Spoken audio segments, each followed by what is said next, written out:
ছোটবেলা থেকে চানাচুর বলতে আমার একটাই পছন্দ, মুখরোচক। স্বাদে, স্বাস্থ্যে। ভালো খান, সুস্থ থাকুন। মুখরোচক, ভালোবাসার ৭৫ বছর। 10 বছর লিভ টুগেদার করে 11 বছরে যখন বিয়ে করছি, সেটা ম্যাজিক হয় না। ম্যাজিকটা ভেতরে, মনের ভেতর থাকে। ম্যাজিকটা রোজ ক্রিয়েট করতে হয়। তোমাদের কাছে সম্পর্কের মানে? কমিটমেন্ট, দায়িত্ব নেওয়া। সেই দায়িত্বটা কষ্ট হলেও পালন করা। যেহেতু আমার সেকেন্ড ম্যারেজ, সেই জন্য আমি ঠিকই করেছিলাম যে ঝগড়া আমি করব না। আমার সাথে ঝগড়া করে মজাটাও নেই, তাই তো? কথা বলে না তো, এইটা তো ইন্টারভিউয়ে ছিল না। না। ভালোবাসার মাস যাই হোক না কেন, সেই ভালোবাসার কোনো কথাই ও শোনে না। ভালোবাসা কথা শুনে না পারে। বিয়ের দিনটা মনে করতে সেখানে কি কি স্মৃতি, কি কি নস্টালজিয়া মনে পড়ে? লেংচে লেংচে এরম করে আসছে, এখানে কাটা, এখানে কাটা, এখানে কাটা, সারা মুখে কাটা। মনে হচ্ছে কোনো মানে যুদ্ধক্ষেত্র থেকে কোনো সৈনিক ফিরছে। ওই সময় মা একদম বিরুদ্ধে ছিলেন। বউ আর মায়ের চাপে স্যান্ডউইচ। ওকেও কখনো জোর করিনি, মাকেও কখনো জোর করিনি। সেদিন সারা রাত ভাবলাম যে বিয়ে করব না। আচ্ছা করবো না। ওর বন্ধুরা টিজ করতো যে তোর মার দুটো বিয়ে, তোর মার দুটো বিয়ে। হ্যাঁ, ডেফিনেটলি বলবে যে আমার মার এটা second marriage and I stay with my step father. বলবে গিয়ে। যাবতীয় যা ডকুমেন্ট, প্যান কার্ড থেকে, ভোটার কার্ড থেকে, আধার কার্ড থেকে, আমি কিন্তু লিগালি অ্যাডপ্ট ওকে করিনি, কিন্তু সমস্ততে কিন্তু আমার নাম অ্যাজ লাহারে ধীরে হাইটো রে কারিয়া ভাই রে সন্তাম, সন্তাম কি মায়ের কান্দন, সন্তাম, সন্তাম কি বহিনের কান্দন রে। চলছে ভালোবাসার মরশুম, আর আমার সাথে এমন দুজন ভালোবাসার মানুষ রয়েছেন, তারা আপনাদের এবং আমাদের সকলের ভীষণ ভালোবাসার মানুষ। একসাথে অভিনয়ের মঞ্চে বলুন বা কারোর লেখা সংলাপ, কারোর দারুণ অভিনয় রয়েছেন খেয়ালিদি এবং অরিন্দম দা। প্রথমত স্বাগত তোমাদেরকে, কেমন আছো? খুব ভালো। ভালো আছে। তো এই যে ব্যস্ততা চলে সারাক্ষণ, তোমাদের ব্যস্ততা থাকে, নাটক থাকে, অভিনয় থাকে এবং বিভিন্ন কাজ, এই পারিবারিক সময়টা কেমন ভাবে কাটাও সেটা আগে একটু শুনে নিই। পারিবারিক সময়টা অবশ্যই খুব কম পাওয়া যায়। কোনো সময় আমি ফ্রি তো ও ব্যস্ত, ও ফ্রি তো আমি ব্যস্ত। তার জন্যে আমাদের রাত্রিরটাই হচ্ছে এই অ্যারাউন্ড 9:30 10টা থেকে একটা পারিবারিক টাইম হয়। তখন কখনো আমরা সিনেমা দেখি, গল্প করি, ওইটুকু টাইম পাওয়া যায়। আর কোথাও বেড়াতে যাওয়া বা জয়েন্টলি সবাই মিলে যাওয়া খুব কম হয়, খুব কম হয়। এটা একটা আফসোস। হ্যাঁ, আমার দিক থেকে পারিবারিক সময় সবসময়। তার কারণ হচ্ছে যে আমি মানে নেচার ওয়াইজ কাজটা করি, ব্যাক করে বাড়ি থেকে যাই, বাড়ি থেকে ফিরি। আমার খুব একটা বাইরের জগতে যাওয়াটাও নেই। আর আমি যেহেতু মানে পার্টি টাটি যাওয়ার লোকই নই, সুতরাং আমি ওগুলো যাইও না। আর আমার বাড়িটাই আমার সব থেকে ভালো লাগে, কখন ফিরে আসবো সেটাই। আর ও যেটা বললো যে এই বাইরে যাওয়ার ব্যাপারটা, সেইটা আমাদের হয় না, খুবই কম হয়। কারণ যেটা হয় সেটা হচ্ছে যে প্রথম কথা হচ্ছে মেগা সিরিয়ালে 1-2 দিন বললেই বলে কী করে ছাড়বো, এটা হচ্ছে এক। আর 2 নম্বর হচ্ছে যে আমাদের স্বপ্নের একটা প্রতিষ্ঠান আছে, সেটা হচ্ছে খেয়ালি অরিন্দম অ্যাক্টিং ওয়ার্কশপ। সেইখানে আমাদের উইকেন্ডটা দিতেই হয়। ওটা আমাদের একটা প্রাণের জিনিস। এছাড়া সপ্তাহে 3 দিন আমাদের আরেকটা প্রাণের জিনিস, আমাদের থিয়েটার গ্রুপ চারবাগ, তাকে দিতে হয়। ফলে সবটা মিলিয়ে বাইরে যাওয়াটাগুলো একটু কম হয়ে যায় এবং সময়টাও ভীষণই মানে পাওয়াটা খুব মুশকিল হয়ে যায়। ছেলেকে কতটা সাথে পাও? সেও তো ভীষণ ব্যস্ত। সেও ব্যস্ত, কিন্তু ওর একটা গুণ হচ্ছে, ও যদি ফ্রি থাকে ও হামলে পড়ে ঘাড়ে চড়ে সময় আদায় করে নেয়। এইটা ওর খুব গুণ। তো ইনফ্যাক্ট ওর জন্যই আমাদের যেটুকু যা রিল্যাক্সেশন হয় বা জোর করে খাবার টেবিলে, ওই ঘরে বসে খাচ্ছ কেন, কাজ করতে করতে হয়তো খাচ্ছি, এখানে বাইরে এসো, ওর ওই অ্যাটিটিউডটার জন্যে কিন্তু ও আদায় করে নেয় সবটা। তারপরে সিনেমা দেখানো, ও নিজে, ওর যে ঘর আছে সেখানে আমাদের একটা পুরো সিনেমা হল, ওটা মানে একদম হোয়াইট দেওয়ালটা করে প্রজেক্টর আনা আছে আমাদের। সেই প্রজেক্টর দিয়ে আমরা বিশেষ করে বিদেশি ছবি প্রচুর দেখি এবং ওটা আমাদের পুরো, ওটাই আমাদের বেস্ট নেশা। রিল্যাক্সেশন, ওটা আমাদের সাংঘাতিক নেশা। এবং ওই ছবি দেখি এবং ঘরেতেই চিপস বা পপকর্ন ওটা ঘরেতেই হয়। সুতরাং বাইরে হলে যাওয়াটা হয় কিন্তু খুব কম। এখানে আমাদের আনন্দটা অনেক মজা হয়, ভীষণ একদম পুরোটাই সিনেমা হল। কারণ ওর একদম প্রজেক্টর থেকে শুরু করে সাউন্ড সিস্টেম থেকে সবটা ও করে রেখেছে। ছেলেও অভিনয় করছে এবং না, অভিনয় অভিনয় করতেও ইন্টারেস্টেড নয়, ও খালি ডিরেক্টর হবে এবং সেটা অবশ্যই সময় সাপেক্ষ। তো ডিরেকশনই দেবে এবং স্ক্রিপ্ট লিখছে তার জন্য। প্লাস আমাদের নাটকেরও ইদানিংকালে নাটকেরই ও সেটেলাইট সব ওই করে।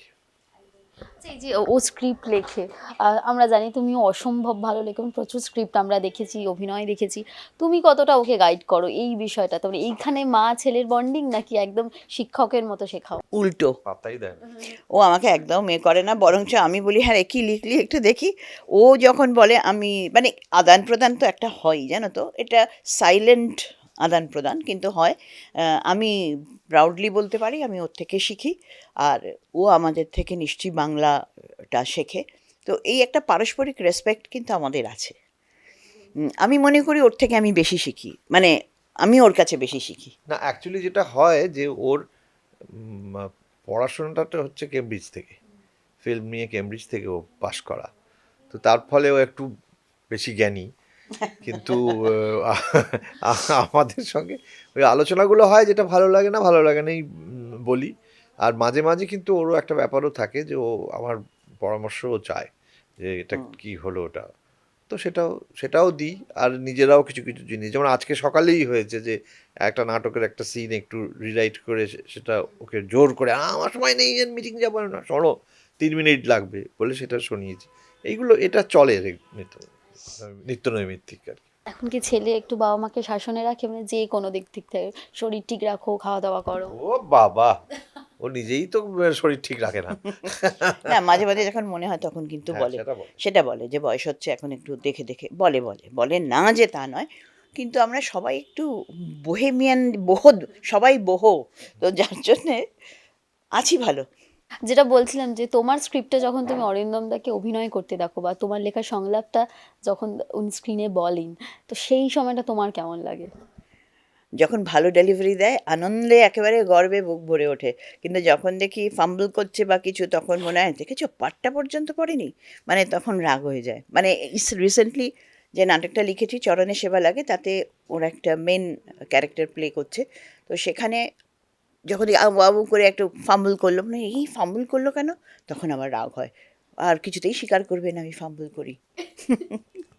না, এইগুলো তো আছেই, কিন্তু ওর বরাবরই ওটা খালি মনে হয় যে এই কিছু করছে না। আর আমার এবারের যেটা হয়েছিল, এবারের এই নাটকটায় এই বুড়ো বয়সে এমন চরিত্র দিয়েছে যেখানে নাচ গান লাপালাপি, সেটা আমার পক্ষে খুব, আর পুরোটা গায়ে কালো কালো মেখে করতে হয়, মানে ডোম একটা। তো তার ফলে এটা ভীষণ একটা স্ট্রেনিয়াস নাটক আমার পক্ষে, কিন্তু তার আগে সব থেকে কম রিহার্সাল আমি দিতে পেরেছি, তার কারণ তখন আমার 2টো মেগা চলছিল, ফলে একদম সময় দিতে পারছিলাম না। ওই ফাঁকে ফাঁকে কোনো রকমের রিহার্সাল দিয়েছি, ফলে ও অসম্ভব চিন্তিত ছিল যে এ কি করবে, পুরো কোনো কিচ্ছু পাঠ মুখস্থ করছে না, কিচ্ছু করছে না। যদিও তারপরে রেজাল্ট একটু আলাদাই হলো। না না, সত্যিই ভালো করেছে। এখন না, আমি তো বলবো ভীষণ গর্ব হয় ভালো করে যখন পাঠটা বলে, অন্য মানে হয়ে যায়, ঠিক যেটা ভেবে লেখা সেইটা বেরিয়ে আসে, হয়তো কিছুটা বেশি আসে, ভালো লাগে, খুব ভালো লাগে। অরিন্দম দাকে ভেবে লিখেছো চরিত্রটা, এরকমটাও তো হয়েছে অনেক। এটাই এই ক্যারেক্টারটা এই নাটকের যেটা, সেটা ওকে ভেবেই লেখা। এটা কেমন লাগে তোমার কাছে যখন স্ত্রী কোনো চরিত্র লিখছে সেটা তোমাকে ভেবে? হ্যাঁ, এটা তো নিঃসন্দেহে খুবই ভালো লাগে, খুবই ভালো লাগে। আর আরেকটা ব্যাপার হচ্ছে যে কিন্তু আমাদের, আছে কোনো? না কোনো কিন্তু নেই। আর একটা ব্যাপার হচ্ছে যেটা, এই বন্ডিংটা কিন্তু শুধু এই নাটকের ক্ষেত্রে নয়, এটা দীর্ঘদিনের আমাদের একটা বিরাট সুবিধে হচ্ছে, যেটা আমাদের সেই অর্থে দুজনের কোনো ইগো হ্যাসেল নেই।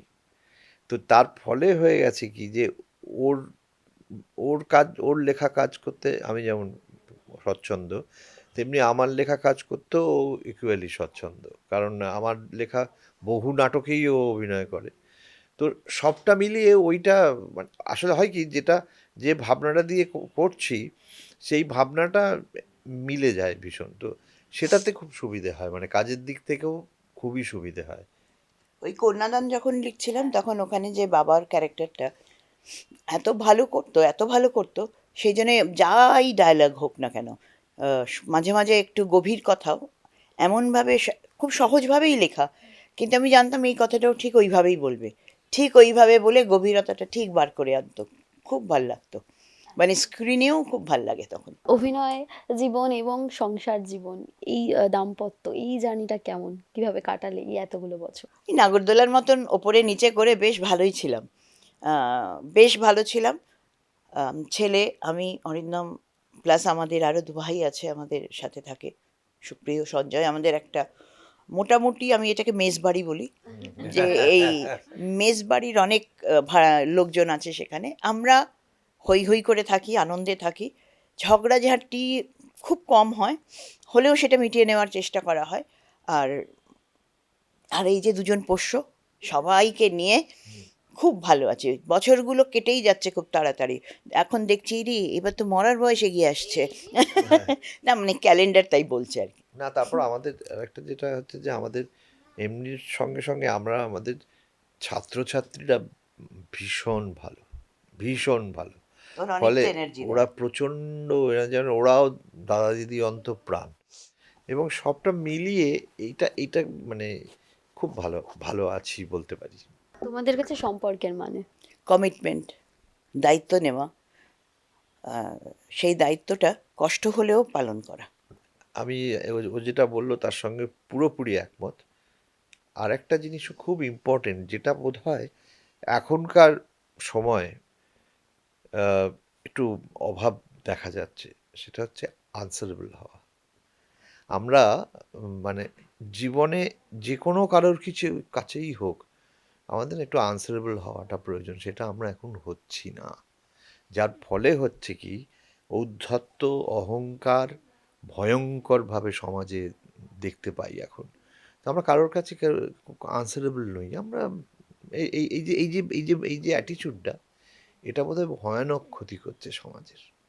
এটা আমি যখন বাড়িতে থাকো, এই যে অবসর সময় বা নানান কাজে থাকো, মান অভিমান তো চলতেই থাকে, তো কার বেশি অভিমানটা বেশি? আমার মানে না, সেই অভিমান বলতে আমাদের মধ্যে কিন্তু এটাও একটা আমরা মানে সৌভাগ্যবান যে সেই অর্থে সেরকম কিন্তু খুব মনে করতে পারি না যে না, ওরকম কিছু আসলে আমি ঘটেছে। তো ঘরপোড়া গরু, সেই জন্যে আমি ঝগড়াটা করি না। আমি এটা যেহেতু আমার সেকেন্ড ম্যারেজ, সেই জন্যে আমি ঠিকই করেছিলাম যে ঝগড়া আমি করব না। আগের বারেও আমি ঝগড়া করিনি, আর এবারে তো অশান্তি। আর তাছাড়া আমার সঙ্গে ঝগড়া করে মজাটাও নেই, তাই তো? কথা বলে না তো, একতরফা চেঁচাতে হয়। তারপরে দেখেছি যেটা করার সেটাই করে, আর আমি হাজার বললেও সেটা শুনবে না।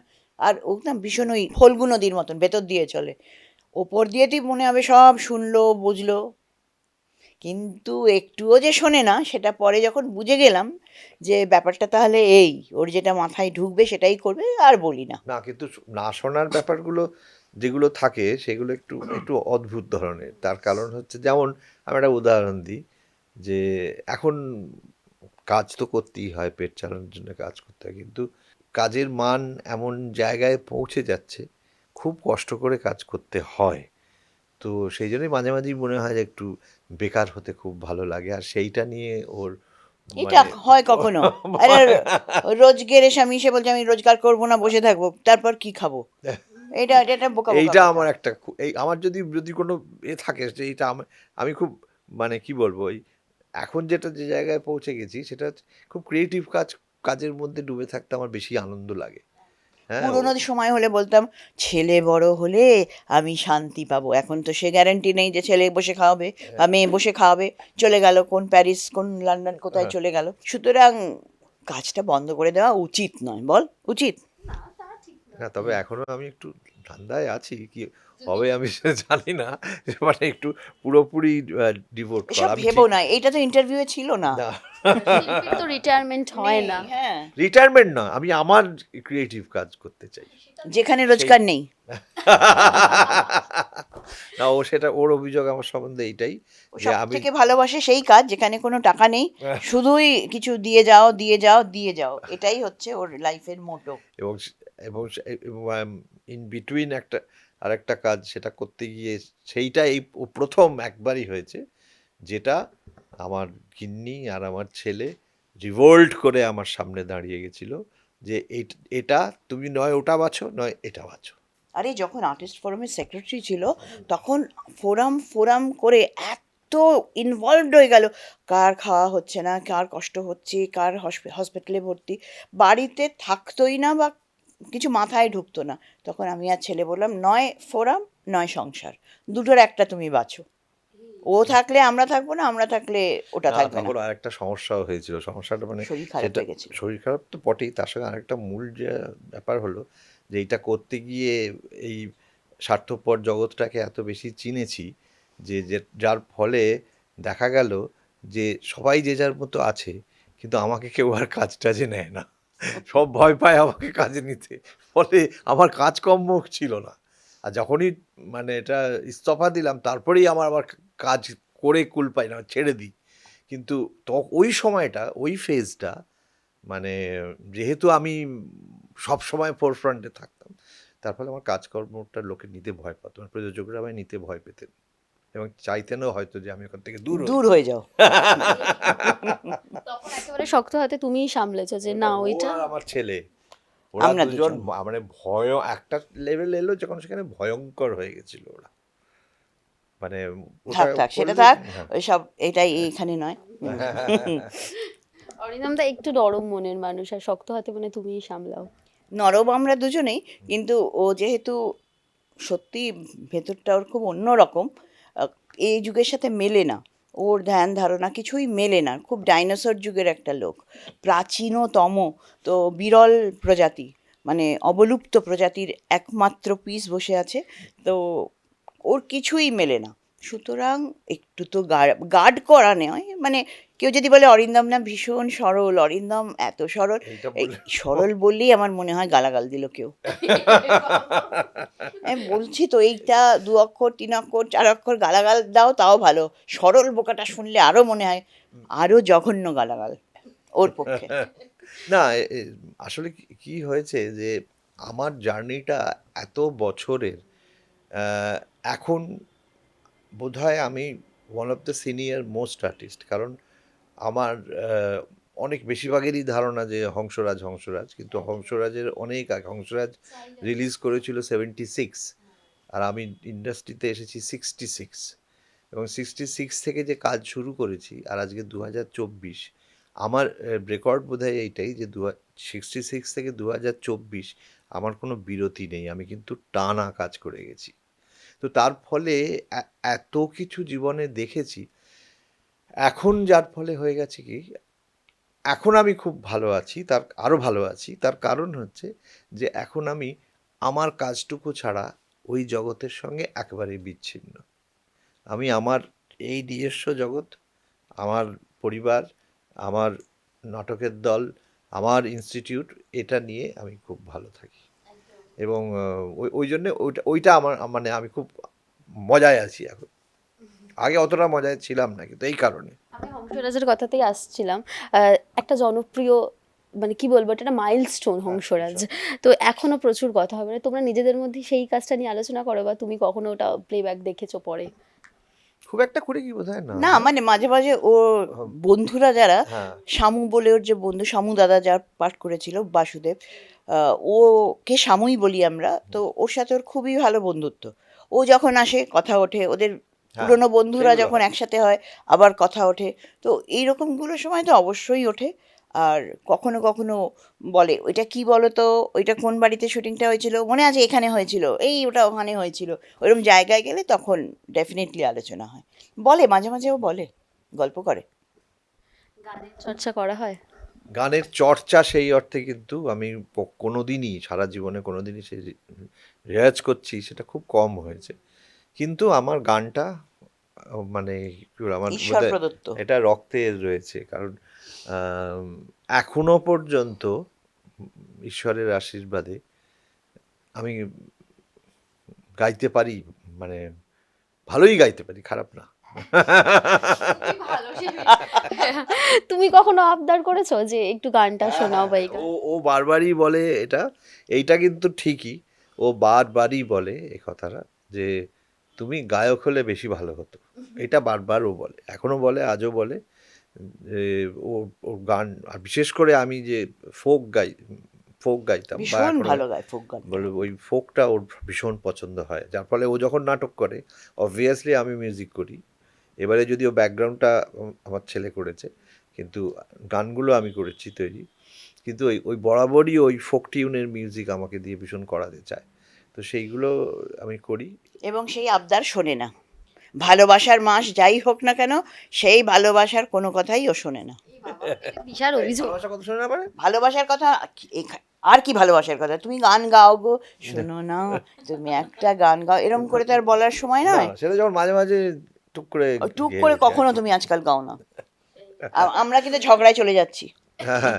না, না, টুক করে গাই না, কিন্তু আসলে স্টেজে এত গাইছি এখন ওর এই নতুন নাটকে যে টুক করে গাওয়া আর হচ্ছে না। কিন্তু এটা আবার একটা জিনিস আমি বলবো যে ওকে গান গাইতে বলা মানেই ও সেইখান থেকে পালাবে, আর সেখানে মানে কাকচিলও থাকবে না, কেউ থাকবে, সবাইকে নিয়ে পালিয়ে যাবো। কিন্তু একটা ভয়ানক জিনিস ওর আছে, সেটা হচ্ছে ওর কান। ও মানে যেটা ধরো এমনি সুর করলাম, এইটা ভাল লাগছে না, ওই এইটা করো, এটা চেঞ্জ করো, এইটা ও খুব খুব ভালো হ্যাঁ, আমার বলে। গানটা না এই অবধি আসে, এখান থেকে আর বেরোয় না। এটা আমার একটা খুব অভিশাপ। যেমন এইবারে একটা গান আগে একরকম শুরু করে, যেমন এটা পছন্দ হচ্ছে না বলে আরেকটা রকম করলাম, যে আরে হবে লাহা গাজনে শিব, আরে হবে না গাজো, দেবীপুরের দেবী ডুবি যায়, সরকেতে বন্ধ হবে বাজন। এই এই এই রকম ভাবে লাইভে যখন গাই, সেটা কিন্তু সেটা খুব ভালো মানে হয়, খুব ভালো। বসে শোনে। আবদারটা মনে হয় আজকে একটু মিটলো, বলো টুক করে না, একটা। এটা তো রিহার্সালের গান, এটা তো নাটকের গান, এটা তো তৈরি করেছে একটা জিনিসের জন্য। এমনি নতুন গান লেখে না, সুর দেয় না, সেটা অবশ্য হ্যাঁ, আপন অনেক মনে দিন গায় হয় না, না, এটা বহু হয় না, বছর। হয় না। তো সুতরাং কি বলবো, কিছু না বলার নেই। আসলে এটাও এটাও ঠিক যে ওই যে যেটা আমি বলছিলাম না একটু আগে, যে ওই মেগার ব্যাপারটা এমন হয়ে গেছে না এখন, এখন যেটা সকাল থেকে উঠেই দৌড়তে হয়, আবার আর মুশকিল হয়েছে যে এই বুড়ো বয়সে চরিত্রগুলো এমন পড়ছে যে অলমোস্ট মেন ক্যারেক্টারের মতো হয়ে গেছে। তো বলছো কেন তো? না, না, না, সেটাই বলছি তারপরে যে সবাই ছোট ছোট রোল দেবে। ছোট ছোট রোল দিলে তার করবো না, কিন্তু ওইটাতে অনেকটা সময় আমার ফ্রি খেয়ে নেয়, টাইমটা হয় না। ফ্রি টাইমটা খুব কম হয়। তো তার ফলে যার জন্যই তো বলছি না, যার জন্যই তো একটু বেকার না হতে না না না, চাইছি। যাদের ভেতর অদম্য ইচ্ছে তারা কিন্তু ওর মধ্যেই করতে পারে। আমরা যদি বলি যে কয়েক বছর পিছিয়ে গিয়ে বিয়ের দিনটা মনে করতে, সেখানে কি কি স্মৃতি, কি কি নস্টালজিয়া মনে পড়ে? বিয়ের দিনে ওইটাই বলো, ওই যে দাড়ি কমানো। ছেলেকে তো প্রথম কথা, না, দাড়ি কামানোটা হ্যাঁ, তারপর ছেলে। বুস্কা এই অরিন্দম একটু দেরি করে ঢুকছে, আমি বললাম কি হলো ওমা, তারপরে উঠে দাঁড়িয়ে দেখানো যাচ্ছে না, দেখি এরকম করে লেংচে লেংচে এরকম করে আসছে, এখানে কাটা এখানে কাটা এখানে কাটা, সারা মুখে কাটা, মনে হচ্ছে কোনো মানে যুদ্ধক্ষেত্র থেকে কোনো সৈনিক ফিরছে। আর তখন ছিল তারপর আবার স্লিপ ডিস্ক, হ্যাঁ, স্লিপ হাঁটা বারণ, তার মধ্যে হাঁটছে লেংড়ে এরকম করে, তার মধ্যে সারা মুখে কাটা। বললাম কি হয়েছে? দাড়ি কাটতে গিয়ে, বললাম দাড়ি কাটতে গিয়ে, বড় নার্ভাস হয়ে গেছিলাম, দাড়ি কাটতে গিয়ে পুরো সারা মুখে কাটা দাগ, কি বীভৎস দেখতে লাগছিল। তারপরে আবার শান্ত হয়ে এসে বসানো হলো, চুল টুল ঠিক করা হলো, সে যে কি অসম্ভব। এইটাই আমার প্রথম স্মৃতি। তারপরে হচ্ছে তখন আমার ছেলে বুস্কা, খুব হ্যাঁ। ছোট, বুস্কা, তো তখন মানে মার বিয়ে দেখবে, আচ্ছা তখন ওর গাড়ি চালাতো যে ফটিক, তাকে বললাম যে বুস্কাকে একটু বাইরে নিয়ে যাবে, তো কি বলা হয়েছিল যে গাড়ি ব্যাক করবে না কি করবে, যাও ওর সাথে যাও। ও ভালো মানুষ, তখন তো ছোট, চলে গেছে। ফিরে এসে দেখে আমাদের গলায় মালা টালা পরে, তখন বলছে কী হয়েছে তোমাদের, কি করলে? তারপরে বলা হলো, তো এখনো বলে তোমরা কিন্তু আমাকে মিথ্যে বলেছিলে, আমাকে দেখতে দাওনি। ওইটা ওইটা এখনো মানে বলে সব 1.5 থেকে বয়সে। মজার স্মৃতি ওইটাই আমার কাছে, বিয়ের ক্ষেত্রে। তুমি কি মানে ভীষণ নার্ভাস ছিলে যে একবারে গাল ঠাল কেটে? ওই দিন একটু নার্ভাস ছিলাম, আর অনেক কিছু, কারণ আমার সত্যি কথা বলতে কি, যে আমার জীবনের সব কিছু যিনি আমার মা, আমার যতটুকু যা হয়েছি মানে আমার সবটাই আমার মায়ের কৃতিত্ব। তার তারপরে একটু যে আধুনিক সঙ্গে চলাফেরা করছি সেটা আমার বউয়ের কৃতিত্ব। কিন্তু ওই ওই সময় মা একদম বিরুদ্ধে ছিলেন। তো সেইটা আমার কাছে খুব কষ্টের জায়গা ছিল। কিন্তু ওকেও আমি তো করতে পারছি না। ফলে ওই ওই বেশ মানে ওই জন্য বউ আর মায়ের চাপে স্যান্ডউইচ। কিন্তু এটাও আবার ঠিক যে এটাই আমারও আনন্দের যে মা চলে গেছেন আমার এই 2022 সালের 30 তারিখ, 30শে এপ্রিল। কিন্তু মা অনেক দিনই সেরকমভাবে মানেননি, ঠিক আছে, মানে তারপরে এমনি ছিল। কিন্তু শেষের বছর দেড়েক মা এ বাড়িতেই আমার কাছে ছিলেন এবং সেটার সম্পূর্ণ কৃতিত্ব ওর। মা এমনি বেড়াতে এসছেন বাড়িতে, এবার ও মানে কায়দা করে মাকে আটকে দিয়েছে।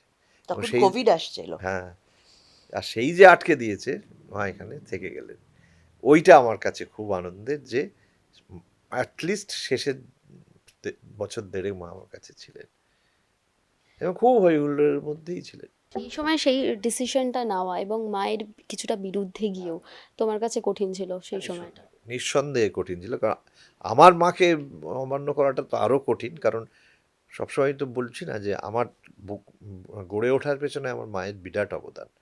তো সেইটা খুব কঠিন কাজ ছিল তখন হ্যাঁ, আমি একটু বলি, বলো। অরিন্দম যে মামাস বয় সেটা ইন্ডাস্ট্রির সবাই জানতো এবং সবাই যখনই শুনে অরিন্দম মানে পরেরটা, আর মা পরের কথাটাই এটা থাকতো। তো সুতরাং উনি সাংঘাতিক পরিচিত ছিলেন সবার কাছে। হ্যাঁ, কিন্তু তারপরে হুম। আমি ওই ওই ওই যে এই জিনিসটা যেটা আমার বরাবরের হয়তো এটা ভেতর থেকেই থাকে, যেটা মায়ের সঙ্গে ওই ব্যালেন্সটা আমি করতাম এবং রেগুলার মা তো কিছুতেই থাকবেন না, মা আলাদাই থাকতেন, একা থাকতেন। তো তার ফলে এইটা মানে রেগুলার আমি প্রতিদিন, আর আমি মাকে প্রণাম না করে কোনোদিন কাজে যাই না। ফলে এইটা আমাকে ওই ব্যালেন্সটা রেগুলার মেনটেন করতে হতো, এবারই ও বাড়ির ব্যালেন্সটা। কিন্তু সেই ব্যালেন্স আমি কোনোদিন এটাও কখনো ওকেও কখনো জোর করিনি, মাকেও কখনো জোর করিনি তুমি চলো এ করো এইসব কখনো না, একদম যেরকম চলছে সেরকম। তার ফলে কী হয়েছে, অনেক দিন ধৈর্য ধরতে হয়েছে, কিন্তু সেই ধৈর্যের ফলটাও পেয়েছি আমি একদম শেষ। না, হ্যাঁ। একটু তো ছাড়তেই হয়। আমিও যদি ওকে জোর করি যে তুমি যাবে না, আমাকে হ্যাঁ, না, সময় দাও। এটা এটা কখনো, এটা ওর কখনো না। এবং অ্যাকচুয়ালি আমি বলবো যে আমাদের দুজনের থেকে সমাজের এটাই শেখা দরকার। তার কারণ হচ্ছে যে প্রতি মানুষের উচিত একটু ছাড়তে জানা। আমরা ছাড়তে জানতে পারি না, আর এইখান থেকেই কিন্তু যত অশান্তি, যত কিছু। একটু ছাড়তে হয়। সবসময় সবটা তো আমার মনের মতো হতে পারে না, সুতরাং কিছুটা ছাড়লাম, এইটা করতে হয়। ছেলেকে বড় করে তোলার তো একটা জার্নি ছিল বাবা মা হিসেবে, তো সেই জার্নিটা দিয়ে যদি একটু বলো যে অনেকগুলো স্টেপ থাকে, তার স্কুল, তার ক্যারিয়ার, তার পড়াশোনা সব কিছু। প্রথমেই বলবো আমার ছেলেকে বড় করার পেছনে আমার মা চন্দ্রা দস্তিদার, তার অবদান বিশাল। মা না থাকলে ওকে এত স্মুথলি আমি বড় করতে পারতাম না, এটা 1 নম্বর। আর ছোটোবেলায় কিন্তু আমার ছেলে খুব ভালো ছিল, কথা শোনা, পড়াশোনা, খুব যে ট্যান্ট্রাম করতো তা নয়। সেটা আস্তে আস্তে হয়েছে, যত বড় হয়েছে তত সেটা বেড়েছে। প্রথম দিকে বলতে পারো আমার মা দেখেছে, আমি দেখেছি, যখন আমার ছাড়াছাড়ি হয় প্রথম হাজব্যান্ডের সাথে, তখন আমার একটা চিন্তা ছিল যে অরিন্দম কিভাবে আমার ছেলেকে নেবে বা আমার ছেলে কিভাবে অরিন্দমকে নেবে। এটা একটা বিশাল চিন্তার ছিল। এবং সত্যি কথা বলতে কি, আমি মাঝে মাঝে না অরিন্দমকে নিঃশব্দে পরীক্ষা করতাম যে কি করছে, দেখি তো আচ্ছা পুষ্কার সাথে কিভাবে কথা বলছে, খেলছে। কখনো যদি এক ফোঁটা বিরক্তি দেখে আমি বিয়ে করবো না, মানে এরকমই আমি রেখেছি। কিন্তু ওই রকম শকুনের নজরেও কিছু পড়েনি। তো তারপরে দেখলাম না, এ তো কিছু বলছে না। একদিন ও ছেলেকে ভেঙে পড়লো কান্নায়, তুমি বিয়ে করবে না, তুমি বিয়ে করবে না। সেদিন সারা রাত ভাবলাম যে বিয়ে করব না, আচ্ছা করব না। তারপরে ভাবলাম যদি না করি কী হবে, ও বড় হবে, ওর নিজের বন্ধুবান্ধব লাইফ, আমি। তারপরে ভাবলাম যে না, এখনও ছোটো, হয়তো বুঝছে না, ভেবে তো বিয়ে করেই ফেললাম। তারপরে সত্যি বলবো ভগবানের আশীর্বাদ যে আজকে ওদের দুজনকে সবাই বলে যে একই রকম নাকি দেখতেও লাগে। আর অনেকে জানেও না যে ওর হয়তো জন্মদাতা বায়োলজিক্যাল বাবা এ নয়। অনেকেই জানে না। তো সুতরাং সেই জায়গাটা থেকে আমি আরও কৃতজ্ঞ ওদের দুজনের কাছেই, যে সুন্দরভাবে ওরা ভালোবাসে একে অপরকে, মানে এবং সেই ভালোবাসা এক এক সময় বিরক্তির কারণ হয়ে যায়। না, সেটাও ঠিক যে আমাদের আমাদের দুজনের বন্ডিংটা ভয়ানক। মানে এমন বহু কিছু আছে যেটা হয়তো ওর কথা শোনে না, কিন্তু ও আমার কথা শোনে, হুম। সেটা কিন্তু ঘটে। তো এবং ও সেটাকে মানেও, এবং এম, এখনো পর্যন্ত ও আমার সামনে ধূমপানও করে না, লুকিয়ে ফেলে। আমার সামনে করে, আমার সামনে করে না। তো যদিও সেটা আমি পছন্দ করি না, মানে ধূমপানটা পছন্দ করি না, কিন্তু তাহলেও সে মানে সেইটাও ওইটা ভীষণ মেনটেন করে। আর আহ, ও সেই শ্রদ্ধাটা ঝগড়া সব, হয় হ্যাঁ, দুজনের, ঝগড়া ভয়ানক হয়। ভয়ানক ঝগড়া হয়, মানে সোড ফাইট সাংঘাতিক হয়। আবার ঠিক আছে, ওটা খুব হেলদি, মানে এই কারণে, কিন্তু ভালোবাসা শ্রদ্ধা করে, ভীষণ করে, এটা নিঃসন্দেহে। কিন্তু 32 বছর বয়সে এখনো যদি আমি বলি যে তোমার সঙ্গে আমার একটা কথা আছে, সেটা যতক্ষণ না বলবো আমার মাথা খারাপ করে দেবে। আমি এসে বলছি, আমি রাত্রিরে বলবো এসে, বলো বলো, বলো না, বলো না, বলো না, কি আছে বলো না। বলেছি না, ও আদায় করে নেয়, ও চুপচাপ নয়, বলো এটা করো, এটা দাও, এটা দাও, ও এইটা আমার খুব ভালো লাগে যে ও খুব ওপেন হয়েছে, মানে বেসিক্যালি ইন্ট্রোভার্ট, কিন্তু আদারওয়াইজ বাড়িতে খুব হই হই করে থাকে। শুরুর সময়টা যেটা তুমি বলছিলে যে সিদ্ধান্তটা নেওয়ার আগে তুমিও বেশ কিছুটা ভেবেছিলে, যেন আদিত্য রয়েছে এবং অরিন্দম দা, তো এই এতগুলো বছর কাটিয়ে ফেললে এবং একটা দারুণ সিদ্ধান্ত জীবনের, এখন কি সেটাই মনে হয়? অবশ্যই। ভাগ্যিস, তখন মানে ভাগ্যিস, ভাগ্যিস ছেলের কান্না শুনে ভুলে যায়নি। তো না, তাতে ওরও ভালো হলো। ও তখন বলেছিল যে মা আমি তো আছি, তুমি কেন বিয়ে করবে? তখন আমি বলেছিলাম তুমি যে বাবা বড্ড ছোট, তুমি যদি আরেকটু বড় হতে আমি করতাম না। তখন বলে আমরা একসাথে ধরো কোথাও যাব, বেড়াতে যাব, খাবো, তখন কে থাকবে বলো? আমাদের তো একজন দারোয়ান চাই, মানে এরম গোছের আর কি ব্যাপার। তো ওই রকম করে আর কি। তারপরে ও ধরো স্কুলে যখন যেত, তখন ওর বন্ধুরা টিজ করতো যে তোর মার দুটো বিয়ে, তোর মার দুটো বিয়ে, তখনকার সময়। তো যাই হোক, ও এসে বললো মা জানো এরম বলে। আমি বললাম, হ্যাঁ গিয়ে বলবে, ইয়েস আমি আমার স্টেপ ফাদারের সাথে থাকি। বলবো? আমি বললাম, হ্যাঁ ডেফিনেটলি বলবে যে আমার মার এটা second marriage and I stay with my step father, বলবে গিয়ে। তো ওই যে একটা ওর কনফিডেন্স এলো বা বলতে শুরু করলো, ওকে অনেক যুদ্ধ অবশ্যই কম বয়স থেকে করতে হয়েছে, অনেক অ্যাডজাস্টমেন্ট আছে যেটা করেছে আমাকে বলেনি, ওর অনেক কষ্ট নিশ্চয়ই আছে যেটাও আমাকে বলেনি, ওর পার্সোনাল কোনো দুঃখ হলে ও ভীষণ চেপে যায়, বলে না।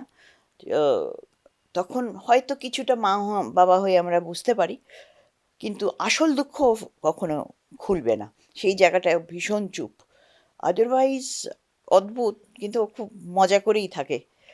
ওই লড়াইটা ওই সময়টা ছোটবেলায়, একটা সময় ওর বায়োলজিক্যাল ফাদারের কিছু আনফর্চুনেট ইনসিডেন্টস হয়েছিল, তো সেটাও ওকে ফেস করতে যখন হয়েছিল, তখন এসে বলেছিল মা আমার সাথেই কেন এগুলো হয়? তখন আমি বলেছিলাম যে দেখো, ছোটবেলায় যারা এত কষ্ট পায় তাদের দেখবে কষ্টটা তাড়াতাড়ি ফুরিয়ে যায়, দেখবে গড তোমার জন্য, ভগবান তোমার জন্য অনেক খুশি জমা করে রেখেছেন ভবিষ্যতে, এত কষ্ট তোমাকে আর পেতে হবে না, আই প্রমিস। থ্যাংক গড এখন অবধি কষ্ট নিশ্চয়ই পেয়েছে, কিন্তু আছে, না, স্টেডি আছে। আরেকটা খুব, যেটা আমার কাছে খুব মিরাকল মনে হয় যে আমার আমি ব্যক্তিগতভাবে ভীষণ ঈশ্বরে বিশ্বাসী। আমি মনে করি যে বিশেষ করে বামা খ্যাপা করার পর থেকে, যে আমার তারা মা আমাকে সব বিষয়ে গাইড করেন। এবং এমন একটা অদ্ভুত জিনিস ঘটেছে, ওর যাবতীয় যা ডকুমেন্ট, প্যান কার্ড থেকে, ভোটার কার্ড থেকে, আধার কার্ড থেকে, আমি কিন্তু লিগালি অ্যাডপ্ট ওকে করিনি, কিন্তু সমস্ততে কিন্তু আমার নাম অ্যাজ বাবা। এটা কি করে এটা সম্ভব? কি করে আমি জানি না, কিন্তু এটা অদ্ভুতভাবে রয়েছে। তার জন্য কোনো অ্যাপ্লাই করেছি বা কিছু, কিচ্ছু না, এটা অটোমেটিক্যালি হয়ে গেছে। এবং এটা হওয়ার ফলে একবার হয়েছিল যে পাসপোর্ট যখন ও করতে বিদেশে পড়তে যাবে বলে, পাসপোর্ট যখন করতে যায়, পাসপোর্ট অফিসে বলছে যে না, এটা তোমার গাঙ্গুলির ছেলে কি করে সেনগুপ্ত হবে? সেনগুপ্ত হবে, এটা তো হবে না, ওটা করতে হবে। তখন আমাকে ফোন করেছো যে বাপি বলছে যে বাবার নাম দিতে, আমি বাবার নাম দেবো না, তোমার নাম দেবো। তখন তখনও আরও ছোট, তখন ওকে আমি বুঝিয়েছিলাম যে দেখো পাসপোর্টটা কখন লাগছে, পাসপোর্টটা তো বিদেশে যেতে শুধু লাগবে, আর বাকি সবগুলোতে তো আমার নামই আছে, তাহলে তুমি ওখানে দিয়ে দাও বাবার নাম, কী আছে, শুধু তো বিদেশ যাওয়ার জন্য লাগবে, তখন ওকে, ওর ফিরে এসেছিল, তখন ওকে রাজি করে আবার পাঠাই। এইটা, এই ঘটনা ঘটেছে, কিন্তু বাকি সমস্ত ডকুমেন্টসে কিন্তু আমার নামই ও মন রয়েছে। থেকেই মানে এটা, জোর করে কেউ শেখায়নি। অভিনয় এবং ব্যক্তিগত জীবনের পাওয়া না পাওয়া নিয়ে তোমরা আর ভাবো? খুব কম, খুব কম, কিন্তু ভাবি। হ্যাঁ, আমি একটা সময় খুব ভাবতাম, এখন খুব একটা সেই অর্থে ভাবি না।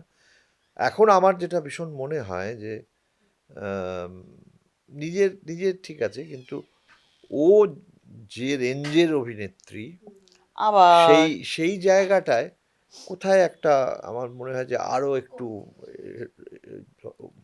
হওয়া ছিল, যেটা আমার আমার নিজের জন্য সেটা অনেকে বলে, কিন্তু একটা সময় আমিও ভাবতাম, কিন্তু এখন আর ভাবি না। কারণ মানে একটা মূল কথা হচ্ছে, আমি বা ও, আর এটা ওর আগে ছিল না, আমার সঙ্গে মিশে এটাও হয়ে গেছে, আমরা যত কাজই করেছি সবটাই কাজ আমাদের বাড়িতে বয়ে এসেছে।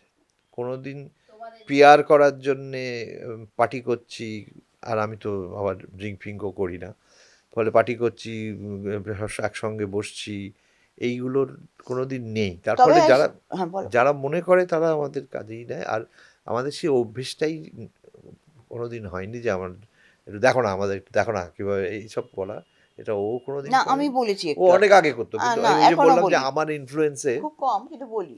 এটা, কিন্তু আমি একদম আমি ভীষণ এটা না না মানে আমি ও একটু ও বলি। যেটা বলে যে তুমি দেখে দেখে মনে হয় না, কিন্তু তুমি অ্যাকচুয়ালি কিন্তু খুব জেদি। খুব জেদি, খুব। তবে হ্যাঁ, আমাদের জীবনে সিরিয়াল কিন্তু লক্ষ্মী, সিরিয়ালই বাঁচিয়ে রেখেছে।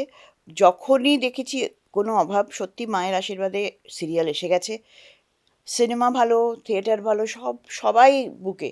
কিন্তু এ আমাদের রুটি রুজি, মানে মা লক্ষ্মী যদি বলি, আমার কাছে সিরিয়াল হচ্ছে প্রথম। যখন বলে না যে তোমরাই তো, তুমি তো ইতিহাস, তোমাকে দিয়েই সিরিয়ালের শুরু, তো এগুলো যখন শুনি তখন আমি বলি না না না, ওটা আমি জানি না, সেটা দিয়ে আমি খেতে পাচ্ছি তা নয়, মানে কি, কিন্তু টেলিভিশন ইন্ডাস্ট্রি আমাকে সত্যি বাঁচিয়ে রেখেছে। যেটুকু নাম করেছি টেলিভিশন থেকেই করেছি। থিয়েটার আমাকে কিন্তু সেই সম্মানটা দেয়নি যেটা দিয়েছে এই সিরিয়াল। এটাও ঠিক, কিন্তু দেখো, থিয়েটার কিন্তু আমি মনের থেকে ভালোবাসি। মানে ওটা না হলে কিরম মনে হয় যেন মরেই গেলাম, কিন্তু খেতে দিচ্ছে আমাকে সিরিয়াল। যাই হোক, মা সরস্বতীরই ব্রাঞ্চ এক একটা, সেখানেই আছি, কিন্তু এটা হয়, এটা লক্ষ্মী, এটা লক্ষ্মী আমাদের কাছে। সিরিয়াল তোমাকে দিয়ে শুরু বলতে সত্যিই একেবারে তাই, একেবারে 13 পার্বণ। তেরো। তো সে পুরোনো স্মৃতি নিশ্চয়ই মনে পড়ে। এবং বাবা, যে দিন যার হাত ধরেই এই টেলিভিশন ইন্ডাস্ট্রি। হ্যাঁ, দেখো, পুরনো কথা আমি ছোটবেলায় শুনেছিলাম, বাবা বলতেন পুরনো কথা তারাই বলে যাদের ভবিষ্যতে কিছু করার নেই। সুতরাং ওইটা মাথায় ঢুকে গেছে। অতীত নিয়ে আমি কিছু বলতে চাই না, তার কারণ অতীতে মানে আমি প্রথম সিরিয়ালে এক নায়িকা হয়েছিলাম, আমাকে কোন একটা অনুষ্ঠানে মহানায়িকা বলেছিল, তাতে তো আমি লজ্জায় মরে যাই প্রায়। কিন্তু জানো তো, ইতিহাস তো ইতিহাস, এটা তো আমিও বদলাতে পারবো না। সব্যসাচী, আমি, ইন্দ্রাণী হালদার, আমরা সবাই একসাথেই একটা সিরিয়াল থেকেই উঠেছি, সেটাও ঠিক। ভালো লাগে, কিন্তু ও মাঝে মাঝে বলে তোমাকে তো আলাদা করে এ করা উচিত, ওই করা উচিত। কী করা উচিত রে, আমি কিছু বুঝি না। কিন্তু আমি একটাই করি, আমি কিছু এক্সপেক্ট করি না কারোর কাছ থেকে। আমাকে সবাই চিনবে, আমাকে দেখে ম্যাম ম্যাম করবে, কেন করবে? করবে না, তারা চেনেই না। বেশিরভাগ লোক আছে আমায় চেনেও না, কারণ আমি অত বেশি সিরিয়ালে আসি না।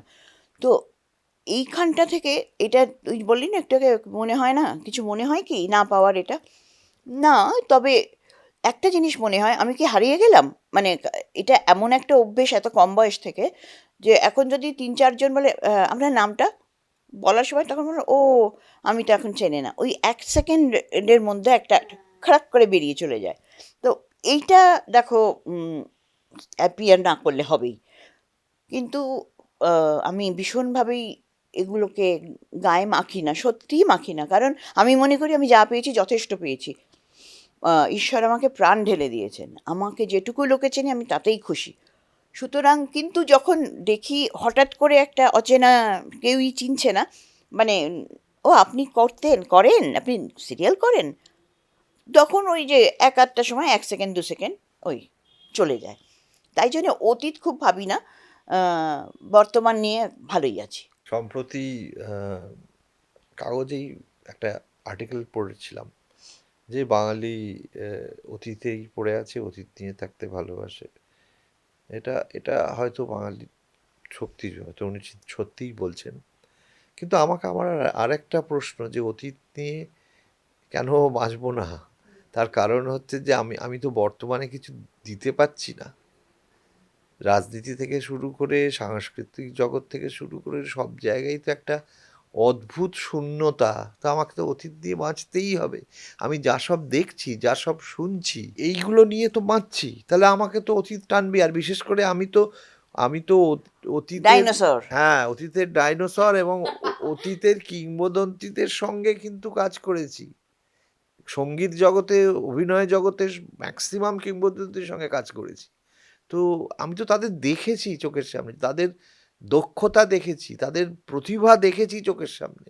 আর আজকাল দেখছি, আজকাল অল্প কিছু হলেই আমি যাদের দেখি আজকাল, অল্প কিছু হলেই তাদের আম, ভাবসাব, তাদের মানে কি বলবো, সোশ্যাল মিডিয়াতে তাদের যে দাপট। দাপট বা যে ঔদ্ধত্য, যে এই অল্প কিছুতেই তারা, কিন্তু যাদের আমরা দেখেছি, না, তুমি যুগের সাথে দেখো, যুগের সাথে সবটাই তো বদলে গেছে যুগের না। সাথে বদলেছে, কিন্তু সেই বদলানোটা এমন ভাবে ভালো কি খারাপ বদলেছে, সেটা হ্যাঁ, আপেক্ষিক। যে সেরকম কি পাচ্ছি এইটা বাংলা, প্রশ্নটা ছুঁড়ে দাও, হ্যাঁ।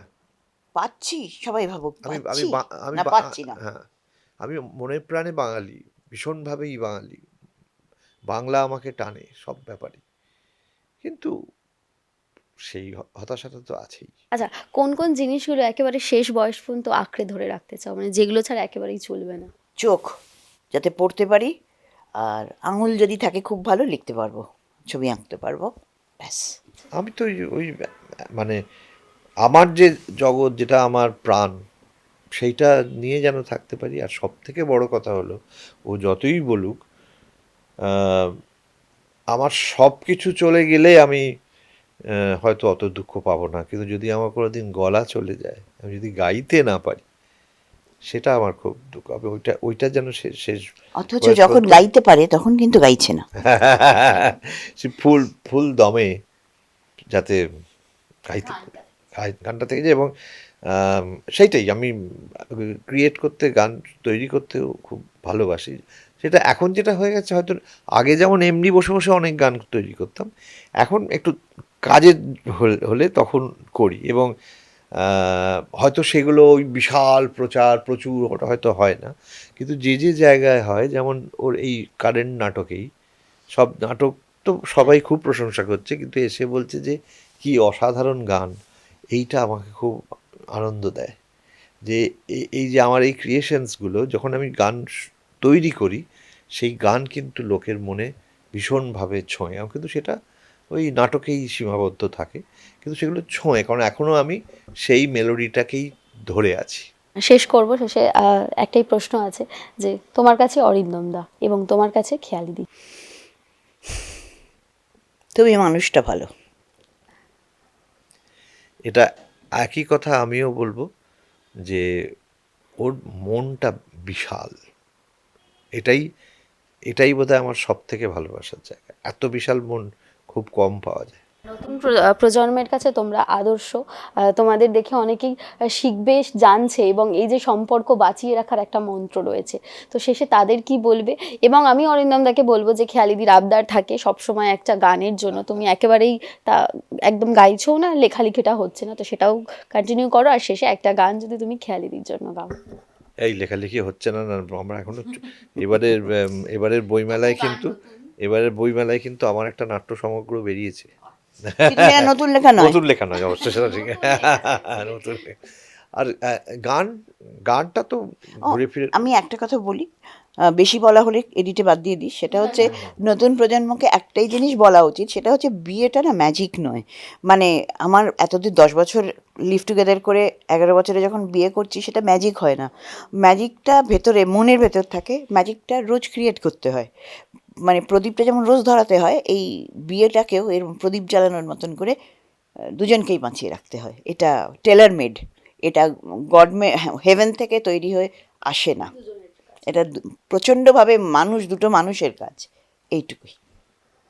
হ্যাঁ, নতুন প্রজন্ম নিয়ে আমার মানে আমি যাদের সঙ্গে ওঠা বসা করি, বিশেষ করে আমার ইনস্টিটিউটের বলছি, এখন আমার ভীষণ মনে হয় না তাদের একটা গাইড করার দরকার, একটু ওয়েল গাইডেড। কারণ আমি যে গানের কথাটা বললাম না, তা আমি তো সেই ওল্ড মেলোডি সুর করছি, তো সেটা তো নতুন প্রজন্মও দেখছে, তারা তো এসে গ্রিন রুমে এসে ঝাঁপিয়ে পড়ছে কি ভালো বলে।